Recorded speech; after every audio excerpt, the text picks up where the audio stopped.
Hey, so we just saw Middle School Part 2. Turns out Middle School better twist in this movie. There's a spaceship in this movie too. What the fuck? We just got out a girl on the train,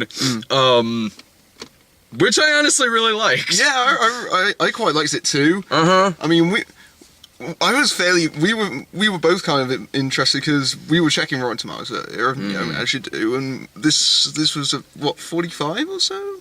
It was in the 40s when I looked at Rotten Tomatoes earlier to see if Middle School had gotten any reviews. Which I thought was interesting because it's a very hyped up movie. While I've been in America, I've been watching all the talk shows. I've been seeing all the actors do the promotional rounds. And, it was definitely being positioned as this year's Gone Girl, and you could really see that in the movie. No, you can. Yeah, you totally can. The best way I could describe it is if, like, obviously it feels like a Gone Girl cash grab, but a good one. Yeah. But also, like, it feels like it'd be like that period in the 90s where there would be, like, something, like, big, something big that's out in theaters, and maybe there's a TV movie that's maybe kind of like something that's in theaters. That sort of feels like the case here, but again, like, a really good one. Yeah. Like a really good example of that. I think the best way to describe this movie is like Gone Girl, but if it was directed by someone that wasn't David Fincher. But still, like, solidly directed. Yeah, that line makes it sound like I'm really harsh on the movie, and I'm not. Yeah. But I will say that for the longest time while I was watching this movie, I was very umming and ahhing about it. I came around to it towards the big resolution. That was, as you could probably tell, I was getting a little bit vested. I was going, ooh. But in the earlier stages, I was maybe a little bit apprehensive because Gone Girl is always in your mind when you're watching this movie. For better or for worse, it's always kind of in the back of your mind. So I was kind of watching this, with that in mind a little bit, and I was kind of uncertain of, okay, I'm not sure whether I'm quite involved in it in the same way as Gone Girl, but again, I think that's partially because you just find yourself naturally comparing it to Gone Girl, just out of the sheer, comparison of it, because they are two very similar movies, but of course, it's a really unfair comparison, because Gone Girl is a fantastic movie. Yeah, Gone Girl I remember Gone Girl made my top 10 that year. This one won't make my top 10 at the end of the year, but it's still one that I recommend. Yeah. Like, I wasn't thinking about Gone Girl much during the movie, because going in it, you can tell from the trailer. I mean, it's sort of like similar, but it's very different at the same time. Well, I think in my case though, maybe I'm kind of used to watching knockoff movies, so I'm sort of like, I can just kind of watch this on its own. But also, this movie is paced radically different than Gone Girl. It's a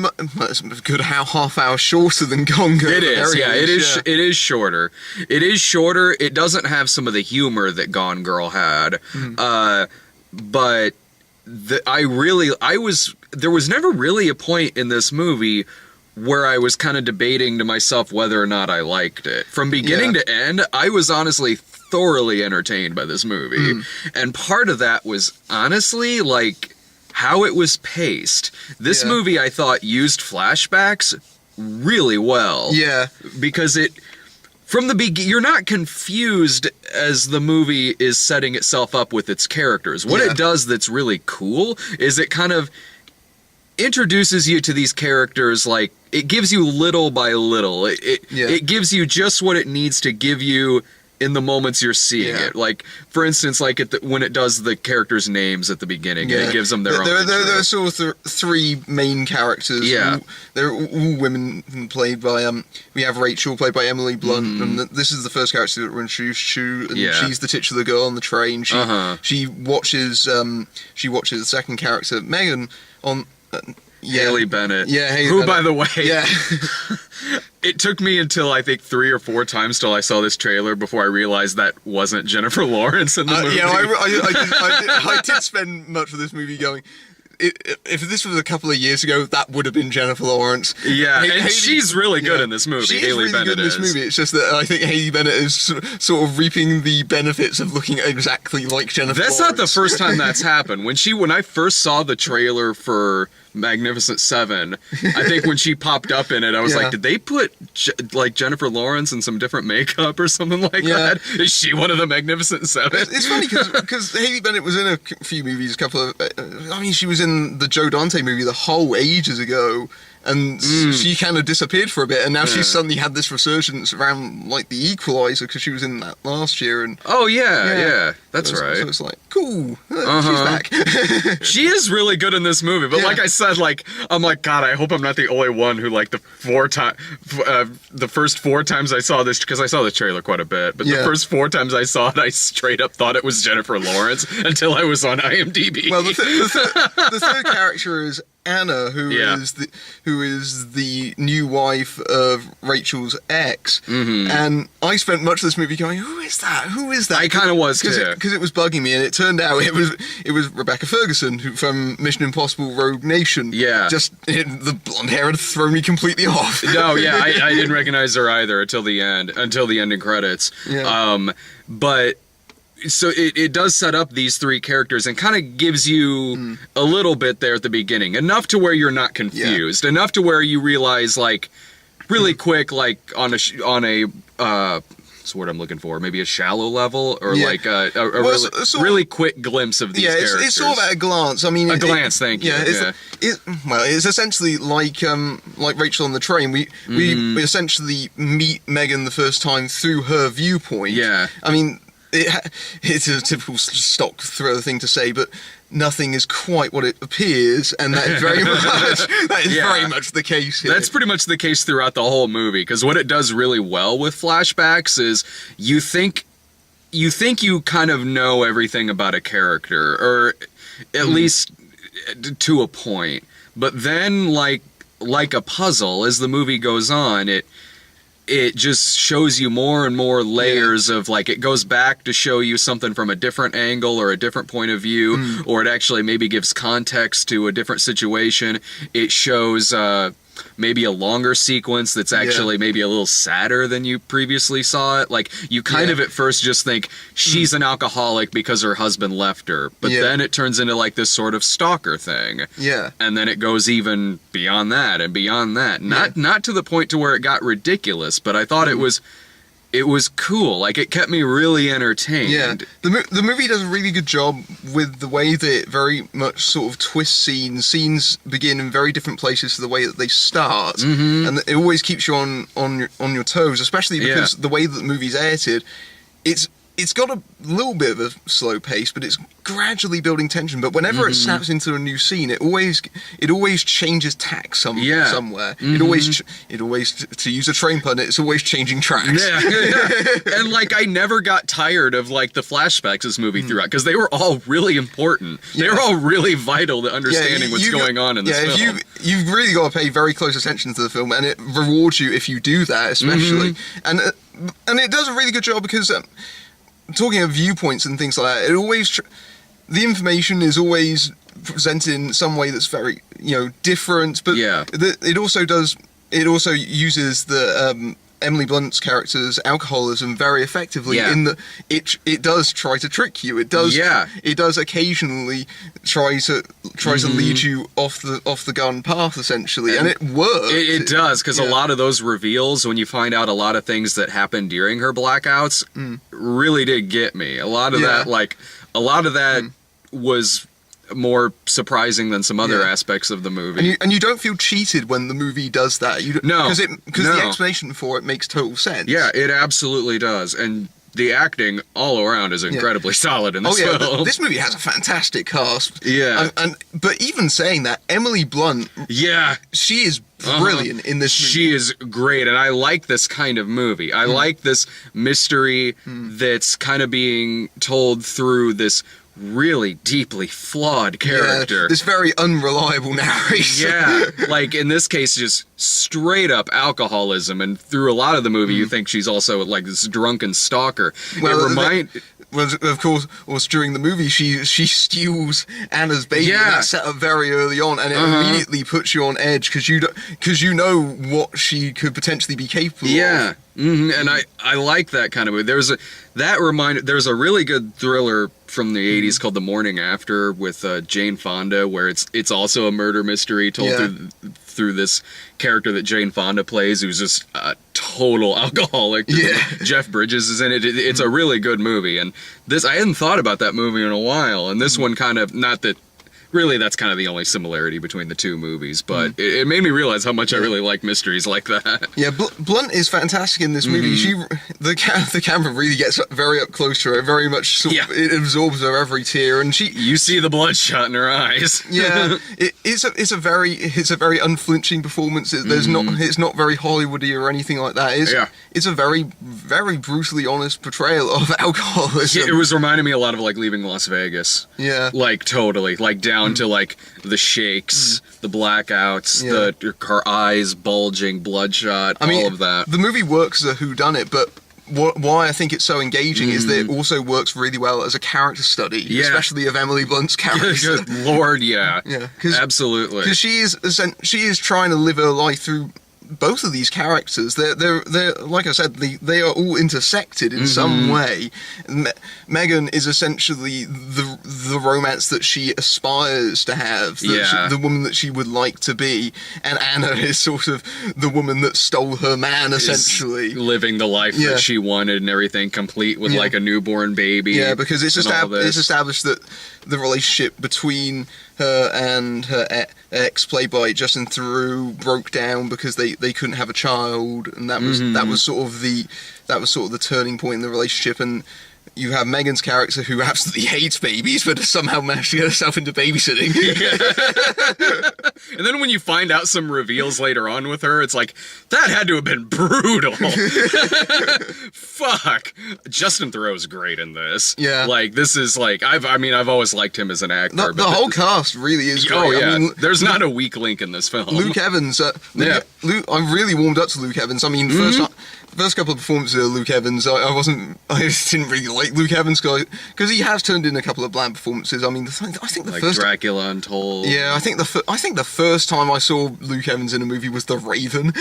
Nice. I forgot he was even in that. Yeah, that shows you just how much of a performance he gave in that movie. But well, like honestly, the only person I remember being in that was John Cusack. I remember hating that fucking movie. Yeah, and I haven't thought about it much since, really. I remember Cusack basically doing Nick Cage in the movie. Yeah. And then for some reason at the end it has a James Bond ending credit sequence, complete with bullet effects to the camera. What the hell? But going back to Luke Evans, he's really good in this. He's really good in this movie because it wants you to. This is a movie that needs a tall, dark, handsome character, but also has a really darker side to him. And when Evans can go to that side, you are inherently suspicious of him. He can play that abusive side of the character well, and it really puts you on edge. It does, especially because he keeps offering Emily Blunt drinks. I did at one point when he first offers her the beer and she accepts it seemingly out of politeness more than anything else. I'm just like, Matthew was like, "Oh, don't drink that, girl." Yeah, we needed when the bell breaks audience. We did. Just be me and Brian again. I mean, to get to like the resolution of the movie, about halfway into the movie, maybe a little more, I pretty much figured out who did it, and also kind of why too. Like, but that part I kind of saw coming a little bit. But I don't think I figured it out quite as early as you did, but I could see, when it was sort of revealed, I could kind of understand. I could sort of see the sort of issue in that. The movie does kind of have a little bit of a narrow pool of characters. Yeah, it's going to be somebody who it could possibly be. Yeah, and once like... and it doesn't seem like the kind of movie that's going to bullshit and just pull out a character at the last second like, oh, there we go. Oh, it was Lisa Kudrow the entire time. I guess I didn't expect that. She is in this movie, by the way. But actually, that was really cool seeing her on. She's only in it for like 5 minutes. But, yeah. It's a very pivotal 5 minutes. It is. Oh, honestly, yeah. Like, that could not have been a deleted scene. Yeah. I think probably around when it got to an issue about a pregnancy and a third person that was involved with it. It was around then when I was like, okay, I'm pretty sure I figured out who did it, and I'm pretty sure I figured out why they did it or what led up to it, and I was right in that regard. But I was still enjoying the journey leading up to it, and also there were aspects of it that I didn't see coming, because there's a character who's revealed to be way more abusive than we've been led on to see. That is what surprised me about the reveal. Funnily enough, that element I kind of figured coming a little bit. That was one bit I figured coming. So I think you and me, we were kind of switched. Yeah, we'd kind of picked up little pieces. But we hadn't put together the full story in the way that the movie was telling it. Right. Yeah. So even though I saw it coming who it was going to turn out to be, like, there was some context with it, or not. Well, not really context. I pretty much figured why he did it, but when it shows like these other flashbacks showing what we had previously seen, but in not a drunken blur that involves a character being a million times more verbally abusive and physically abusive than we had been led on before, that is what still kept me into it and still kept me really loving the journey that we were on. Yeah, that performance in the final portion of the film really gripped me into it, I think. Yeah, same here. Yeah. No, I recommend the movie. I recommend it too. I think if you're a fan of intelligent adult thrillers, this is absolutely for you. You have to see this movie. Support movies like this. No, I honestly totally agree. Like, this is an R. It's an adult thriller. There's sex, nudity. It's got some sleaze to it. It's a solid mystery. But it's a really smart movie. No, it is. Yeah. It isn't like it's not like. I mean, you say it's got all those elements, but it never feels like it's sleazy or exploitive. It always feels like it's serving the story. Yeah, I don't mean that as in like it's an exploitation movie. But it's a movie made for a mature audience. Yeah, for a much more mature audience. Like, it really is like kind of like a 90s thriller, although a little smarter than some 90s thrillers, but it's a better movie than Color of Night. I'll say that. Bruce Willis getting his dick out. Damn right. Yeah.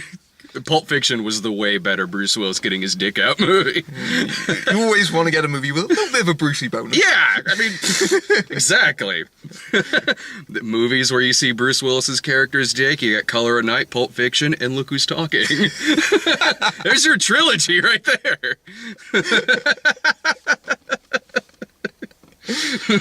Two of them have solid oldies soundtracks.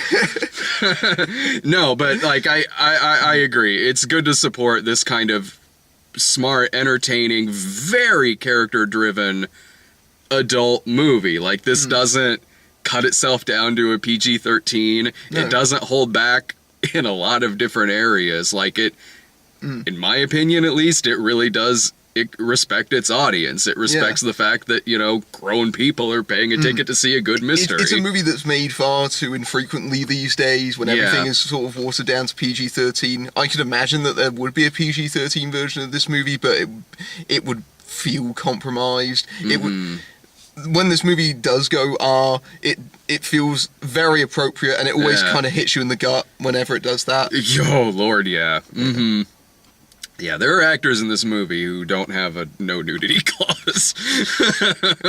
No, Allison Janney. Yes, just naked through the whole movie. It was really weird because all her scenes are in public. It was an interesting acting choice. Some would say very daring. Very, yes. Very much so. So this was the better movie between... What are you talking about? Middle school, best years of my life.